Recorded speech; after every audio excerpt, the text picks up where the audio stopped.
When all of you meet on the track, you are and should be fierce competitors with each other. And we would hope that every one of you does everything you can to strive to be the fastest down the track and the first across the line. But once you are off the track, all of you are no longer competitors with each other, but teammates of each other, in an effort that all of us are engaged in, which is so important and so much larger than any one individual accomplishment. You are athletes on the track, and you are ambassadors off the track. I hope that you will continue to compete fiercely, and I hope that you will continue to cooperate just as fiercely with each other as we all work towards this common goal of inclusion in these sports in the Paralympic program. Here's Mark.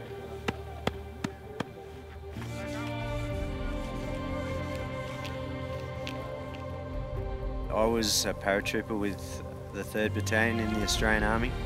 I had a couple of parachute accidents which injured my legs and my back, and although I still walked after many surgeries and everything after that for years, my injuries just continually got worse until finally in 2008 I had to have a couple of serious spinal surgeries, and from there I ended up as an incomplete paraplegic.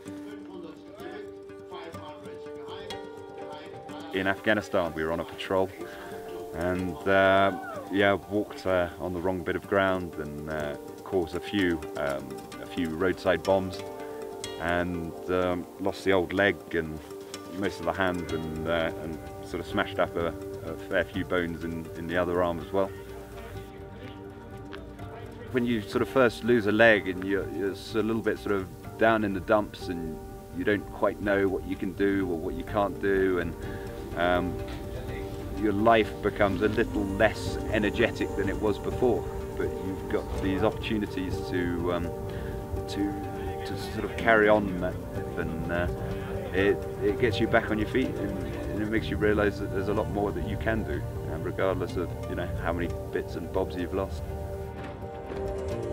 Us guys in chairs, we've had a lot of issues, medical issues and everything that have knocked us down time and time again, and you just got to keep getting up.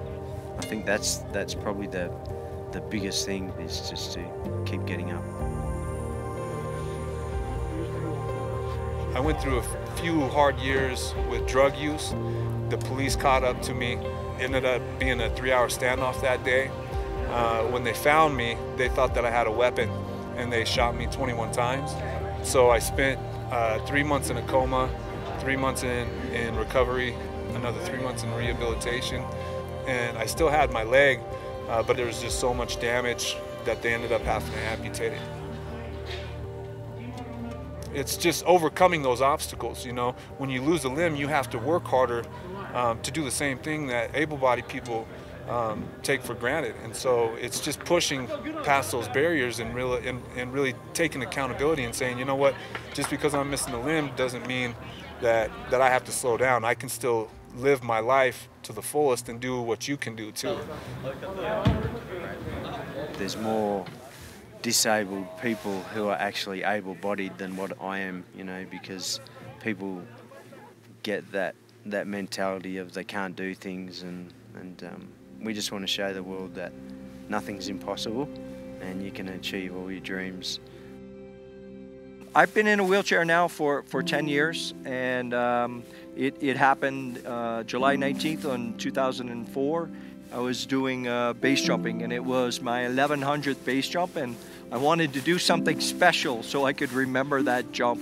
And I was doing some flips, quadruple gainer from 486-foot high bridge, and I made a mistake and opened the parachute a split second too soon, so I hadn't finished the last rotation and my legs didn't quite finish, and the parachute came out and tangled around my foot, so I never had a chance to fully open, and I impacted the river doing somewhere around 70 or 80 miles per hour, 130 kilometers upside down on my neck, and I hit the water and then hit the bottom of the river and suffered a spinal cord injury. So.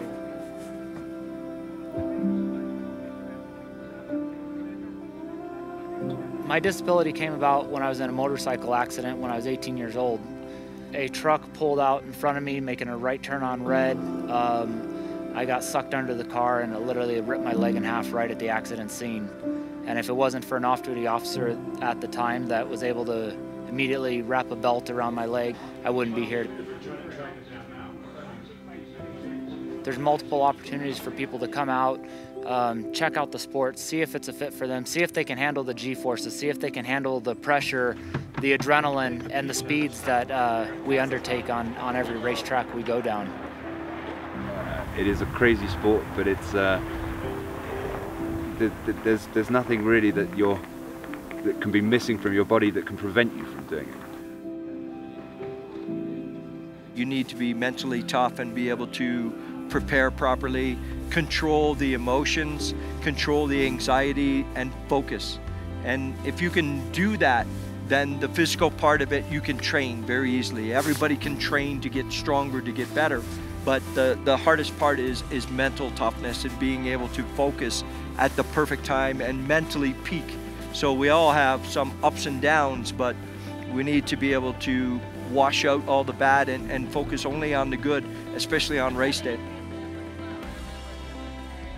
We can push as fast as some able-bodied athletes. We can slide the tracks just as good, if not better, than some able-bodied athletes. And there's no reason we should be treated any different. And we're out there to prove to the world and the entire sport that we can slide just like the best in the world.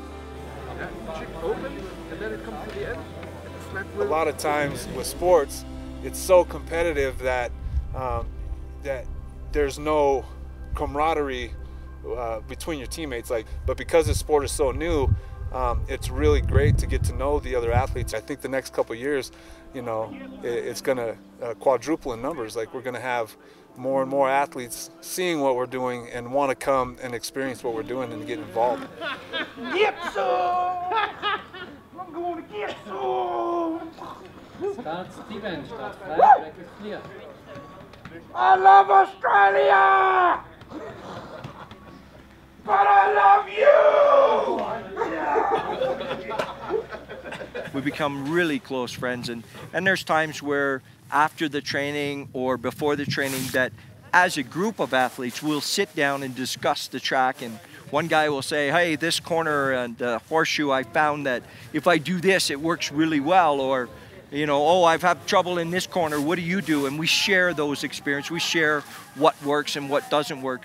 And sometimes as a collective we'll each say, okay, listen, you work on corner 6 and I'll work on corner 8, and we'll figure out what's the best line, and then we share that so that, you know, we both or all of us can learn from it, because you know we want the sport to be competitive, and we really are friends. So it's not about me trying to beat those guys. And it's the same with them. I think that as a collective, as friendships, we just want to see the sport get better. So if we all help ourselves or all help each other, then the whole sport gets better, not just one pilot, but all of the pilots get better. And then the sport becomes more and more competitive, which is perfect, because the more competitive it is, then the more that people want to watch it and see it. And of course, the better chance we have to make it into the Paralympics.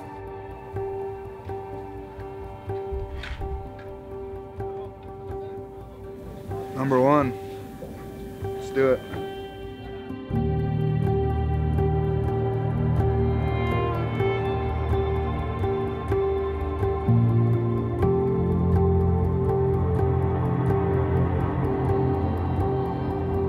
Being an ex-paratrooper and adrenaline junkie, I thought I knew adrenaline pretty well, but going down the ice between 115 and 130 kilometers an hour, it's the most intense thing you could possibly do, I think, unless you want to go base jumping.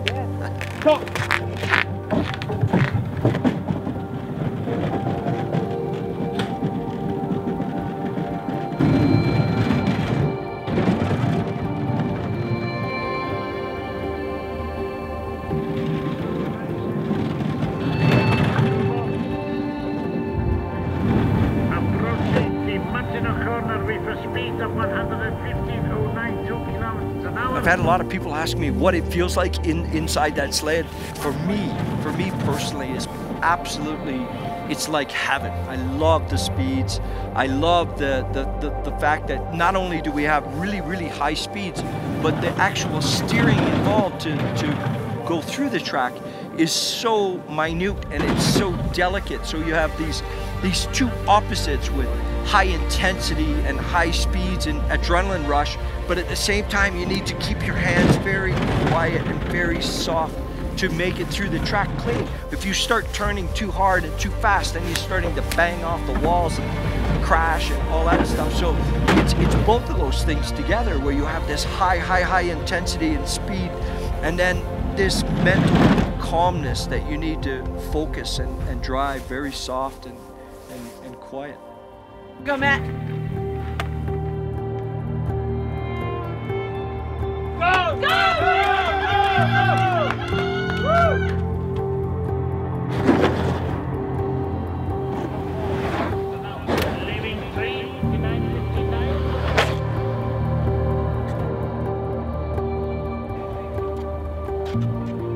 You know, I remember the first time I ever tried it.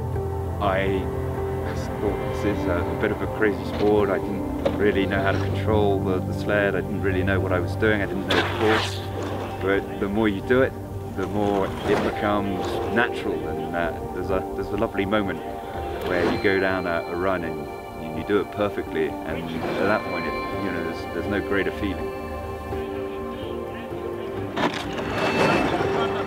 It's almost a euphoric experience. It's settling, it's adrenaline filling, it's exciting and calming all at the same time.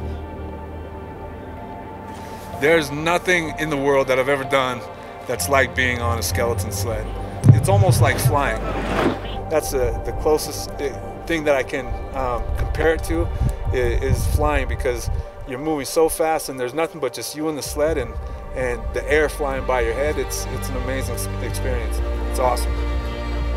My goal is to make it all the way through the Paralympic Games and show the world that I can be one of the best sliders out there and represent my country and do it accordingly. This is my third season that I've started to slide, and I'm not sure how long I can continue with the sport. I would really love to continue for many years, but the reality is I'm not a young man anymore, so I would like to at least stay in the sport long enough to see it grow and build so that it can get bigger and bigger. I'll stick around until the young guys knock me off. You know, my life has changed for the better in every way.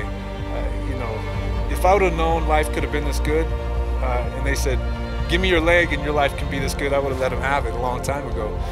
But I think losing a limb and having a disability and coming that close to death, it makes you appreciate what life really has to offer. You know, it opens your eyes to how beautiful life is around you and to the things that you took for granted before. There's too many people in this world that will tell you can't do. You just got to have a can-do attitude and a never ever give up attitude. My favourite saying is, you know, when you wake up of a morning, you look up, you get up, and you never give up.